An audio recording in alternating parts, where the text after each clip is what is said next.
Hello, everybody, and thank you for tuning in to the Liberty Report. With me today is Daniel McAdams, our co-host. And Daniel, good to see you today. How are you this morning, Dr. Paul? I'm doing very well. I think we'll have a continuation of a discussion that we've had for a couple days now. This might be a record to stick with one subject for 3 days, so I hope we have all our ducks in order by now. I hope but so. We're trying to figure out what these people are doing, what they're thinking, and the flip-flopping and all the nonsense going on with this Russiagate thing. But it is pretty interesting. It's just too bad it's so serious. All the lying and innuendos going on, and all the accusations now. The accusation, that's, just the incident, who spied on whom and what they're doing and what we do with our spy agencies. That's one thing, but now it's getting vicious. I mean, to the point where they say, it is so bad, the Republicans are so bad, that if you don't vote Democrat, that you're un-American and American. Well, that's getting extreme. And some of the things that we observe now, the discussion, it is very extreme. But the way I see this in general is that the intelligence agencies were being highly critical. The Republicans, a lot of them, were being critical. Those indictments. Yeah. The timing of the indictments, and it was all partisanship, and the Republicans were together. And all of a sudden, it gets flipped around. And I think this flipping around started with the indictments. On Friday, Yeah, the indictments came up on Friday, right before the conference coming up. Then all of a sudden, this whole thing changed, and Trump's on his best, from our viewpoint, he's on his best behavior and thinking, well, how can anybody go wrong with at least talking to people? Every president does it, and the worse the enemy, the more likely are you going to talk with them. Why can't I go out there and do that? And he was blindsided. Yeah. Who would ever dream that he would get his most vicious criticism? This other stuff was mild compared to this. I see this as the intelligence agencies being on the rope. They've been highly criticized, rightfully so. A bunch of them have lied, and their job over the years has been so disastrous. They do a lousy job. So all of a sudden, when they catch one little word or two, thinking that Trump is is critical of the agencies, which he should be. Yeah. We're hypocritical, and the Republicans have been highly critical, and they even talk about impeaching people for it. And then all of a sudden, they can catch Trump, and then everybody gangs up, and we'll go over the many people who chimed in and said, this is disaster, this is treason, he's a traitor, and on, even to the point where this might be the first time, because we've been defending Trump on this, it might be the first time that we were sorry to see him back off a little bit, because he was right in talking to people. I mean, if we could talk to Stalin and the rest of them and Kim Un, why can't we talk to Putin? So it's absurd. I'm confident, though, this is my prediction, that maybe not in immediate history like tomorrow, but maybe not long-term history. History is going to show this to be an absurdity, and this is going to look like these people who are yelling and screaming traitor, it's the same as Pearl Harbor. I think they're going to be discredited. I hope so. And it was chilling. We sat here and we watched the press conference that President Trump had yesterday, where he backed down and said, no, I all total faith in the intelligence communities. I found it actually kind of chilling. He almost, and it was kind of weird because the lights went out when he said it, That was it was like, you better say those words right. But what are we talking about when we're talking about the intelligence agencies that he's praising? We're not talking about the institutions necessarily. We're talking about a few highly partisan individuals who had compromised themselves throughout their careers by lying, people like Clapper and Brennan, by spying on us illegally. These are the people who he should be suspicious of, and probably he was suspicious of. Look at people like Michael Morrell, who was the acting CIA director for a while, who openly went out for Hillary Clinton. As you pointed out earlier, that was Comey, and we have a tweet from him later about saying if you don't vote for Democrats, you're anti-American. These are the people, when Trump was critical of the intelligence agencies, these are the people he's talking about. So he was right to say that. These people are partisan. He should have done is cleaned out these people, put in some people who were more objective, who were not so tied to the Democratic Party. and said, okay, now I have faith. I've got my people in there now. These people were involved in rigging the elections. They really were.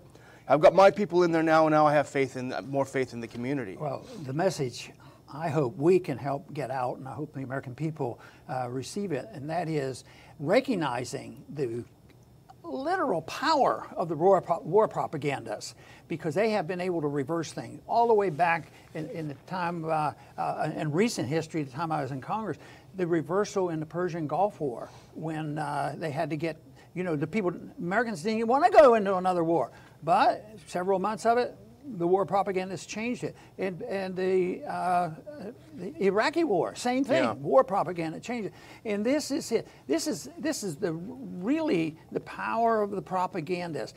And you pointed out yesterday how uniform it is. It isn't like people came to their own conclusion and said, yeah, that's right, and have their own explanation. It's all code words, the same thing. So they are very, very powerful.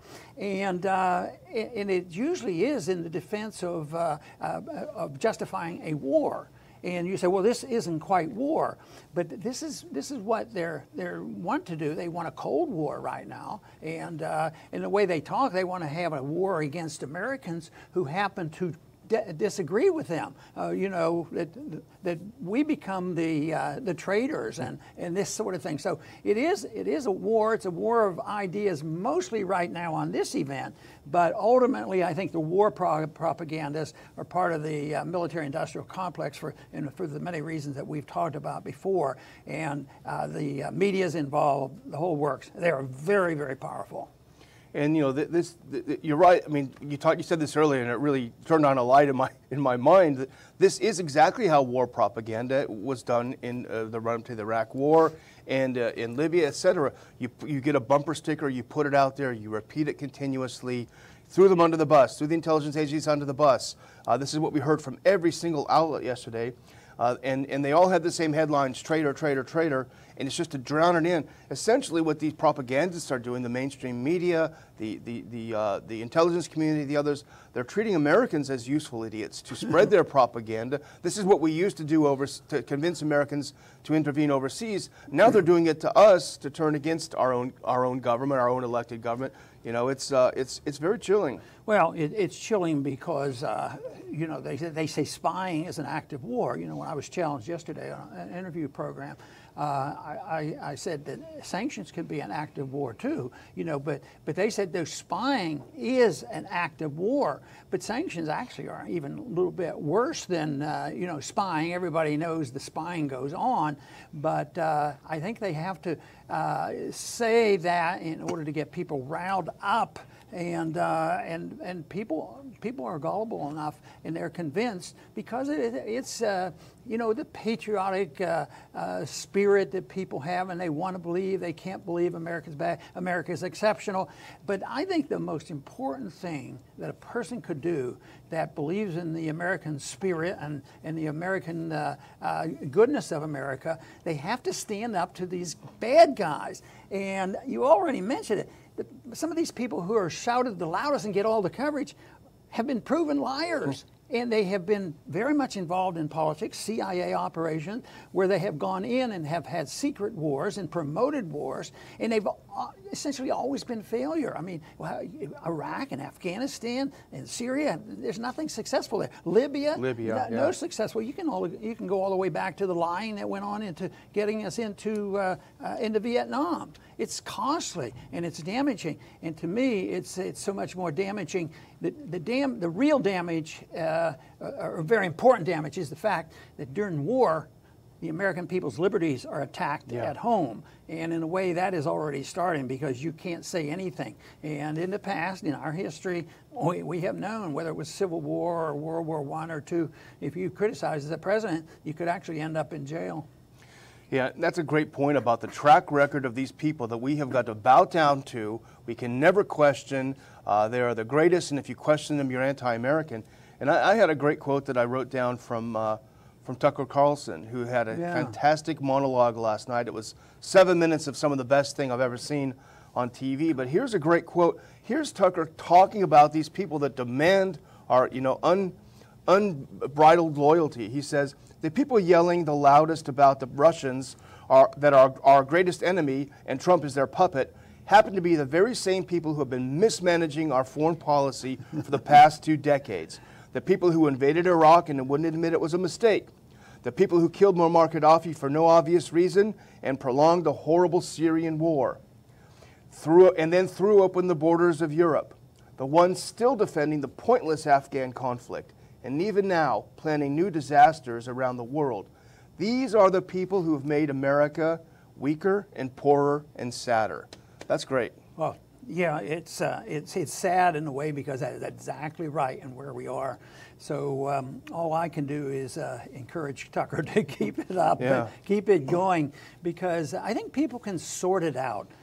When they hear all the nonsense, and when you even hear other people say the same thing, people are capable, and I think young people are more capable than those who have been brainwashed and are older, is when they hear the truth, they know it. Even though the words are the same between two different people, I think some people sense, you know, he's telling us the truth. And that's what I think you recognize with Tucker. We know that he's telling the truth.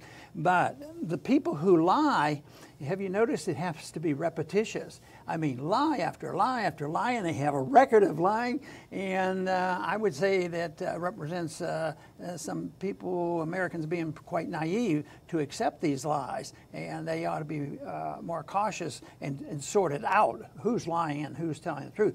I would still say, as much attention as this issue has gotten these last couple of days, and we've given a lot of attention, I bet you a large number of the population really, they don't care. It's just more of the same thing. You know, it's more, and a lot of it is politicking, and maybe they rightfully have a right to turn this off because it's just maybe this two parties fighting with each other.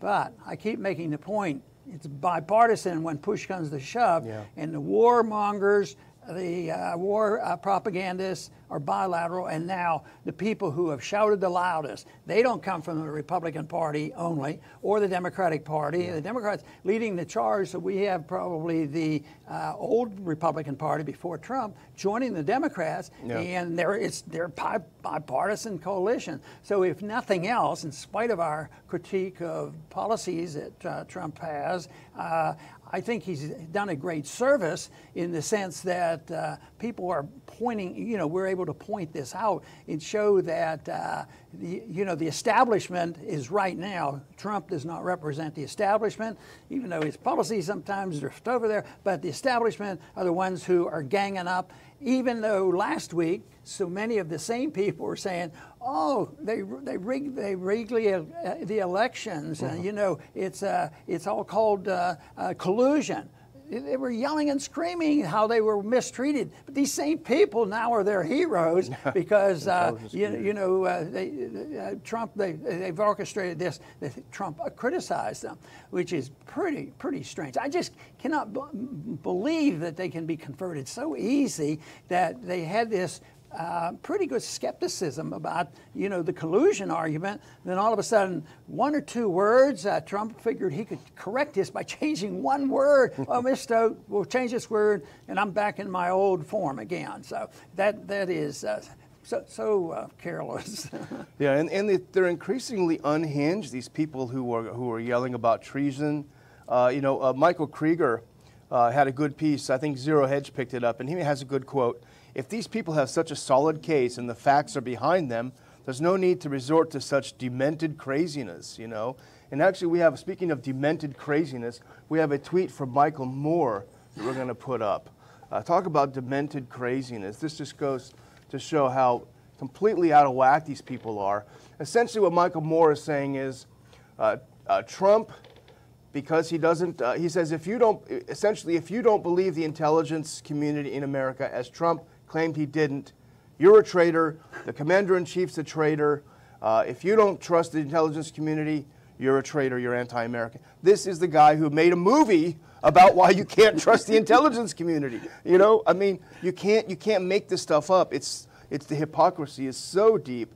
and so strong. And you have to blame something like pure hypocrisy and some ignorance. I don't think we can say he's senile at this point. I think he still knows very much what he wants done. But you know, I think one of the silliest arguments is that we have to do something about it because this is an act of war, and it's and people use the term, it's an attack on American values. This whole thing, that if we allow this to stand, that means that they can come in and rig our elections and do all these things, and there's no facts whatsoever that they accomplish anything. There's no evidence that there's any collusion. But if you wanted to compare apples with apples, you'd have to say, have we ever been involved in this? This is not permitted, of course. You only hear it between the two of us, because you're not allowed to say this out loud, that maybe we participated in many times things much worse. You know, just recently, the Ukraine coup. Yeah. And all the way back to what went on in Iran. You know, we participated and got involved in so many wars and killing, and they say we're attacking, you know, that because they claim they have some loose evidence, which is unproven, that they might have been, Russia might have been attempting to, you know, tap into our political system. And nobody thinks they did anything. That's why they don't even charge collusion anymore. And they want that to be equivalent. But once again, but I believe we have an obligation and a right to, and a very important job to point out that America is one thing and the people are one thing, but our agencies, our politicians, the ones who run the war propaganda, and the intelligence agency, I don't know, how did they ever get this word intelligence attached to that? Because it's subversive in much of what they do. Just think of the NSA. They do more harm to us. They say, well, they probably spy on foreigners. Yeah, they probably do. But they spy on us. That's where we're really. I think the internal threat, domestic threats to our liberties, in comparison to this stuff going on right now, I don't lie awake at night thinking, oh, the Russians are coming, the Russians are coming. What can I do? I have to change my mind. I know they're dangerous. Let's change it, and then try to get back into the mode of what was happening in Cuba in 1962. You know, I can't, you know, do that, but I do wonder about and think about a whole lot about the complacency of the American people to put up with the spying, you know, by our own government and the collection of all the information, and it keeps moving, and the Congress keeps giving them more authority to do this. And actually, this move toward giving more authority to the president to go to war without permission, that again, it's not, the Congress has not done a very good job in protecting our liberties and protecting us against domestic threat, and they pretend it's all Russia. And that's why we have to do everything, sacrifice everything, because Russia is the enemy. And and the other irony, we've said it before, but it's worth saying again, is this group of people that we complain about, it's that group of people who were very, very tolerant of the Soviets. Yeah. Well, this whole thing is perfect, though, and I'm glad you brought up the issue about the intelligence community spying on us, because now if you establish this, that you better not question the intelligence community, or you're anti-American, you're a traitor, you're a spy. How convenient that is for the intelligence agencies that are spying on us, because no one, what if an Ed Snowden came out now, everyone would say, get out of here. We believe our intelligence community. We don't dare question them. It's really very chilling. But this is another quote that I was going to bring out from Tucker, because it's about what you just were talking about. He said, and I like this first word he uses, the neocons are telling us we have to believe that Russia is our mortal foe. Think about what they are demanding. If you don't automatically accept the imprecise, non-specific, never fully explained findings of shadowy intelligence agencies with long documented track records of making serious mistakes, you're somehow betraying your country. Wow. Yeah, that's that's great. In a nutshell, yeah. So, very good. I think we will need to close down. Do you want to conclude with your final statement? You've had many good statements already, but if you have another one. I'm stealing other people's good ones. Well, maybe I'll do a one final tweet to show how unhinged these people are. I don't know if we have David Korn's tweet up, but this is a guy who really is off the rails. Rand Paul is being quoted on CNN by basically saying, hey, the Russians spy on us, they're going to spy on us, we spy on other people, this is how it works, what we have to do is make sure that we're safe. Basically saying something very obvious. David Corn, he's the D.C. correspondent for Mother Jones. They used to be an anti-war, left-wing, progressive outfit. He says he's a traitor for saying that. So anyway, guys, this is serious stuff. Don't love America, don't love its government is probably the best advice. Come out and see us in August at the Ron Paul Institute conference, where we're going to talk. I mean, this stuff in a way is kind of playing into our hands, because this is exactly what we want to talk about in August. So ronpaulinstitute.org/conference, Washington, D.C. A lot of speakers we're going to have, Dr. Paul, who right now have their fingers on the pulse of all of this. So this is going to be a really timely conference. Very good. I want to thank our viewers today for tuning in. And once again, we visited this subject of what's going on with Russiagate and try to get a different perspective than what we hear from our media. But to me, it's very important to sort this out. I think that creating dangers that don't exist is very dishonest and disingenuous and very harmful. I think ignoring the real dangers is also negligent and very harmful. And that is why I emphasize our liberties at home as being very, very important, and that some of these problems that we have overseas, or concocted problems, are based on fake news. You take those indictments that we mentioned that started this whole mess off a week or so ago. These things are fake. They're created for problems, for distraction. And a basic rule I apply to myself is when everybody's concentrating on one thing, it means they're doing something else. Who knows? Right now, there may be an economic matter that is boiling up someplace, and that next week it may be quite a bit of difference, or there may be another hot spot someplace, and it won't have anything to do.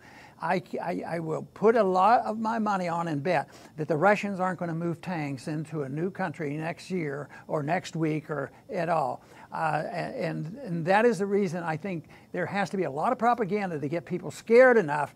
Why? Well, we need $1 trillion to defend this country, to make everybody safe. And this is the mess that we get into. But time will tell. We're going to go broke. The Soviet system, we beat them, not by invading and not fighting a nuclear war. We beat them by allowing them to go bankrupt because they had a bankrupt system. Socialism and communism doesn't work. And guess what? Interventionism and debt and a Federal Reserve system and all this stuff that we put up with, it doesn't work either. So there will be a change. And this is very, very important, but there are a lot of other big issues out there that we should be paying attention to. I want to thank everybody for tuning in today to the Liberty Report. Please come back soon.